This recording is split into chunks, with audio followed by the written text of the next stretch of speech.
HTX, and today we're going to talk about changing out your child's G button, specifically the button that maybe has popped out. We're not going to do a brand new replacement today. And just a quick reminder, I'm not a medically or licensed trained professional, just going off of what I know as a parent.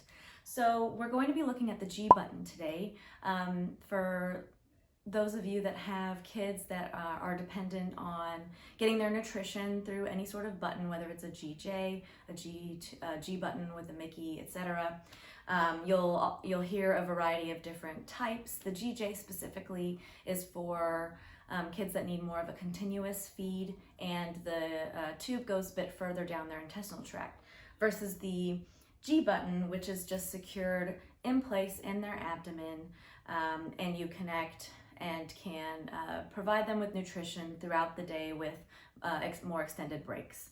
One of the things that you'll notice on the G button is that it says at the top 14 FR, which is French, and then 1.5 centimeters. So these are the measurements of the type of button that your child has, and it's something that you always want to keep in mind in case it does come out and you're not able to put it back in and you need to head over to the emergency room so they know what to put in. The 14 French, the FR measurement at the top, is the diameter of the tube that goes into your child's abdomen.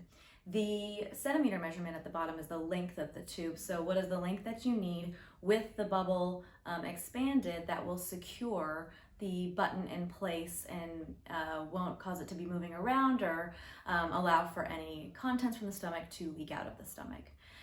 So with all of that, let's take a look really quickly at the supplies that you'll need in order to replace your child's button that may have popped out.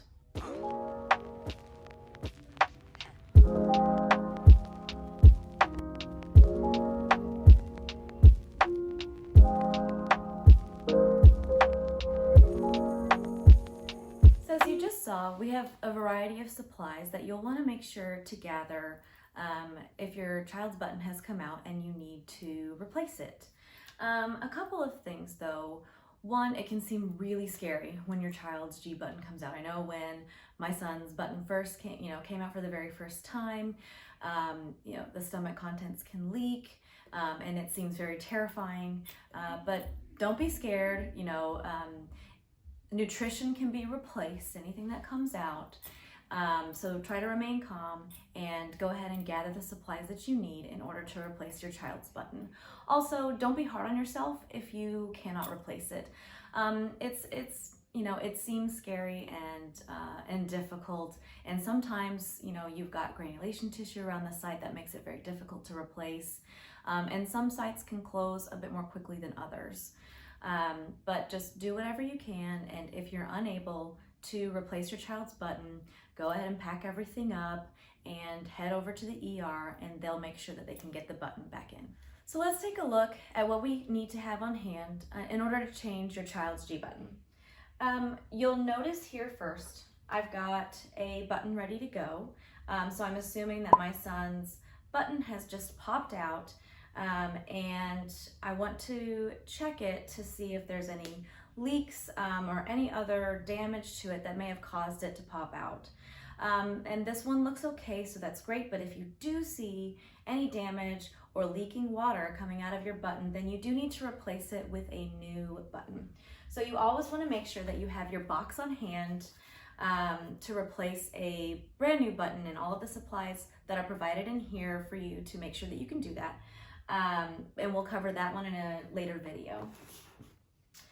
But this button looks okay, so we're going to keep this and try to put it back in. One thing you want to do first is remove the water out of the button. So you'll notice in the supplies we had 2 syringes. We've got one for the button and one for the extension that you can use to flush out the fluid into the button after it's placed, and also pull back on to check to make sure that you've put it in the right spot and you're getting stomach contents out. But I'll go ahead and take the G button syringe and put it on the side of the button here, push it in, and then pull back to see how much water you're going to get out. So I'll notice here, I only have 3 mLs of water, and per our doctor's instructions for our specific button, we typically want to have 5 mLs of water. Each button may be different, so make sure you check with your medical professional to find out how much water you should have in your button to keep it secure. So you'll notice we also wanted to have a cup of water on hand, and this serves 2 purposes. One is to refill your button with water with the amount that you need, and also have enough to be able to flush out the extension after you have the button replaced. So I'll go ahead and input 5 mLs and try to get rid of any air bubbles in here. You want to make sure you strictly have just the 5 mLs of water. In order to get the air bubbles out, you'll want to just pull back a little bit, let all of the air float to the top, and then push the syringe back up. So I have 5 mLs, and I'll go ahead and have that ready to go. The next item you want to make sure you have, and this is really for ease of pushing the button back in, as well as comfort for your child, because it doesn't feel very, it doesn't feel good. This is a plastic type, silicone type material. It's not going to be very comfortable, especially if the site's a bit sore after having the button come out. So you'll want to make sure that you have some sort of lubricant. I get boxes of sterile lubricant that come in packets. But you can also just use your standard bottle lubricant that you can buy in a pharmacy over the counter as well. Additionally, you'll notice that we have some gauze. I like to use the gauze for a couple of purposes. One, to put the lubricant on top of the gauze, and that way you can take the button and roll the button in the lubricant, make sure it's fully coated. And also to help with cleanup afterwards.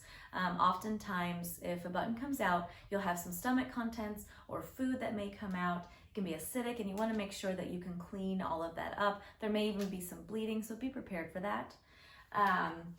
But the gauze isn't going to be enough for your cleanup, so make sure that you also have some wipes on hand to fully clean the site and anything that may have come out after that. Additionally, you want to make sure that you have your extension ready to go so that once you have the button back in, you can connect the extension to the button, pull back on contents to make sure it's okay, and then flush it out. I also like to keep a button pad ready to go. We use these to protect the site. If any fluids come out, it can absorb that, and it also helps with granulation tissue. And I'll cover some of the different types of button pads you can get in another video as well.